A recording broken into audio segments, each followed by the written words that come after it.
Ang tanging bagay na nagpapalaya sa atin ay ang katotohanan. Ito ang buhay na salita, si Jesus ang pangalan niya.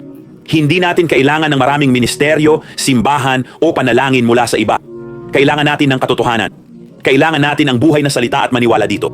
Kailangan mo ring habulin ang sarili mong tagumpay. Katawan ni Kristo, ipagdarasal ko kayo.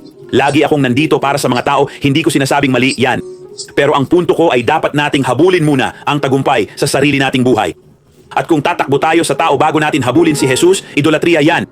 Mali yan, ha? At dapat itong tumigil sa katawan ni Kristo. Walang pasubali. Walang pasubali, ha? Kailangan nating sundin si Jesus. Kailangan nating habulin siya. Siya ang Panginoon ng ating buhay. Siya ang Panginoon ng ating buhay. Pakinggan nyo. Siya ang Panginoon ng ating buhay. Walang ibang Panginoon ng ating buhay. Siya ang Panginoon ng ating buhay. Dapat ito ang maging pinakamahalagang relasyon sa buhay natin. At ang salitang iyon ay kung paano natin siya nakilala. Ang salitang iyon ay ang buhay na salita. Ang Biblia ay hindi lang aklat. Ito ay isang libro na may supernatural na kapangyarihan. Alam ng mga nagnanais ng kaharian na buhay ang Biblia. Buhay. Iyan ang buhay na salita. Si Jesus ang salita sa katawang tao. Kung ano siya, ganun din tayo. Kaya ano dapat ang ating maging? Ang tanging nagpapalaya sa atin ay katotohanan, ang salitang iyon. Kaya ano ang kailangan nating malaman? Katotohanan, ang salita, ipasok sa atin hanggang maging buhay at aktibo sa atin. Ganun lang, diretso. Katawan ni Kristo.